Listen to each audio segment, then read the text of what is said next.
We're going to take a few questions while we have a few minutes. We're waiting on some of our panelists for the next panel because there's apparently a tractor trailer or two overturned on I-75. So we'll spend a few minutes more with you fine folks, and I'll see how good everybody's handwriting is. I hope you're working on questions for these folks before the next panel. I can't figure out how to make this thing go down. Okay, this first one. Okay, it would be helpful when you send a question if you could write your name on the other side, because we'd like to have people acknowledge who asked which questions so I could moderate better. But anyway, this one, I don't know if it's from Anonymous. And it says, how is the department working to reduce unwanted, unplanned teen pregnancy?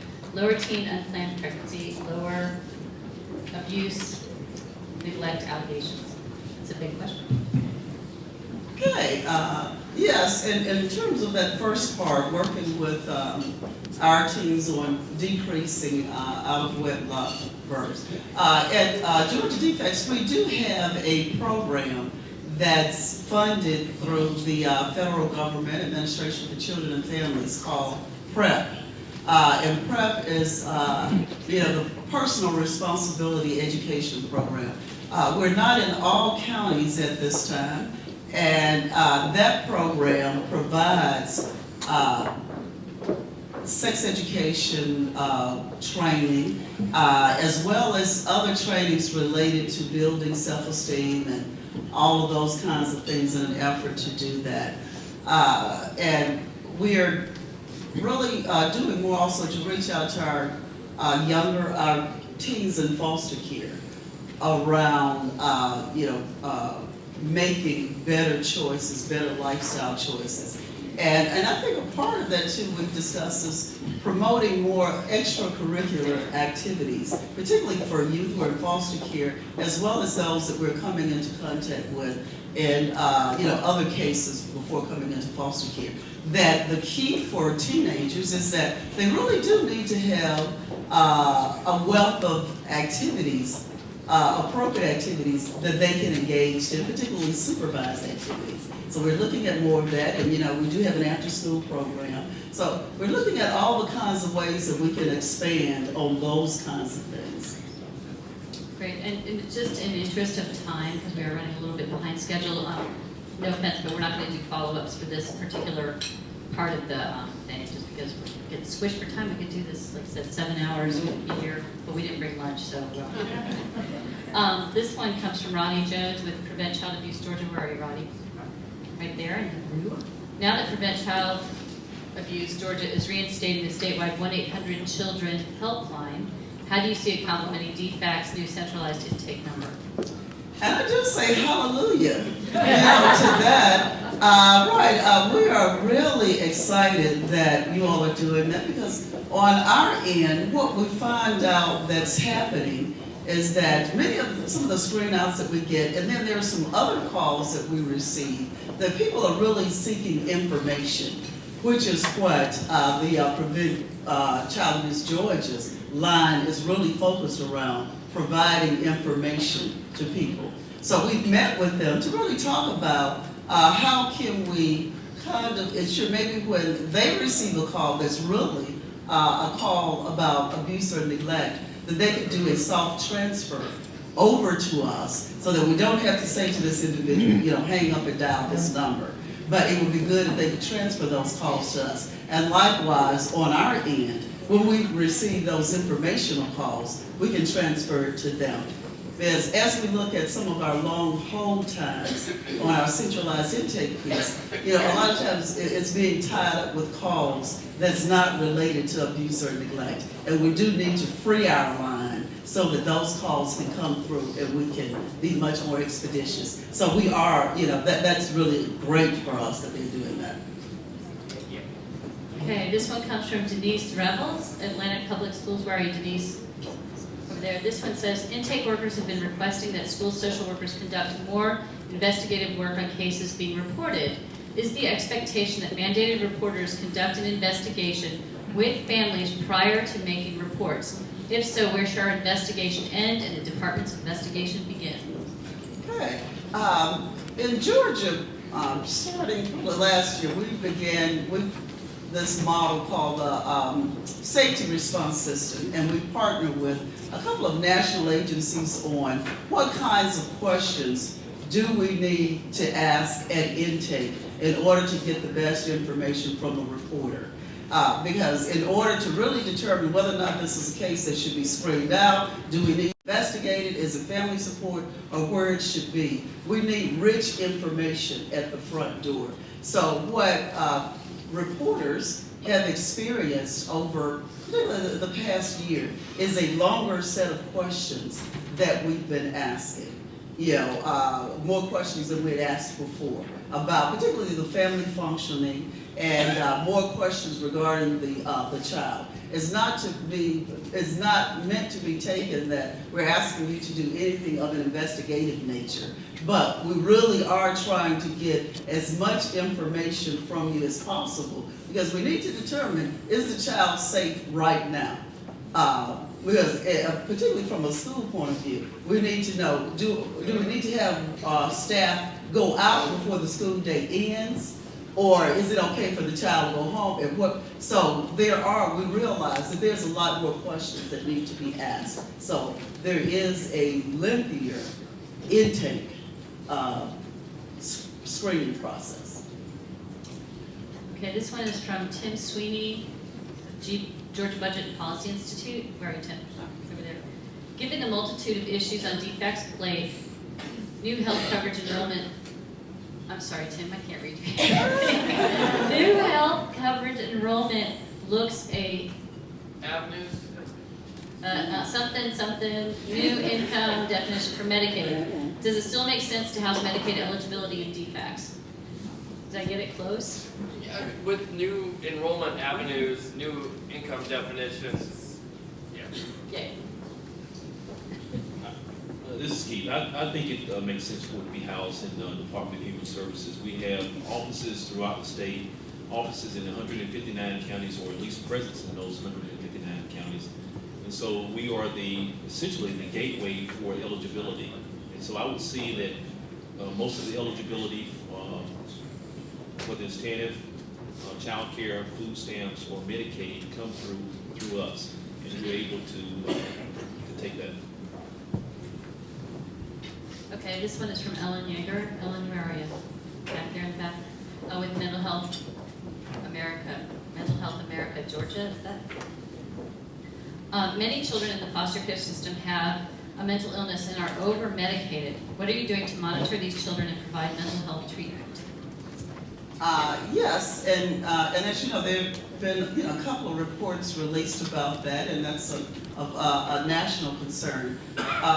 Just over probably 2.5 years or so ago, DHS did hire a medical director, Dr. Alka Anasia, who monitors particularly psychotropic drugs that our children are using. And she has had a number of different focuses. Particularly, I think, she kind of started with a priority for those children who were under the age of 7 and were being prescribed that.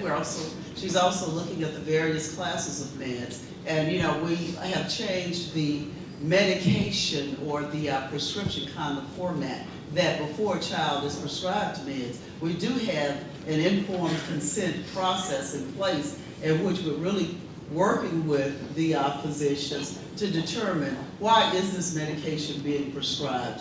Are there some alternatives to doing this? So that has been something that we've been really active around decreasing that. I'm going to add on to that. Dr. Naja has done a tremendous job in reducing the amount of psychotropic drugs that have been issued to our children in our care, custody, and oversight. And so she's reduced that dramatically. I don't have the numbers right off the top of my head, but I certainly can provide that to the group on the number of children that have multiple medications on psychotropic drugs. She's done a great job in the awareness campaign. And then one of the things that is going to happen come March the 3rd is that we will be moving to a CMO approach for our children in foster care. And that will give us a better idea or situational awareness of the kids that are on psychotropic drugs. we'll have better communication with those doctors around the state. Great, we're getting, I'm gonna do, I hate to say this because we've got great questions coming up here. I'm gonna do one more question because of time, and I apologize to those folks that didn't get their question asked, but perhaps we can, so I can give you guys the questions and we can do an email exchange. Now I have to pick which ones, they're also really good. And I'm gonna focus on the ones on children. This one is from Matthew George of Refugee Family Services. How does DFACS anticipate continuing to meet the needs of Georgia's limited English population, especially when calling in? How do we, are we doing something more aggressive? I think it has to do with folks for whom English is not their first language. Right. So yes.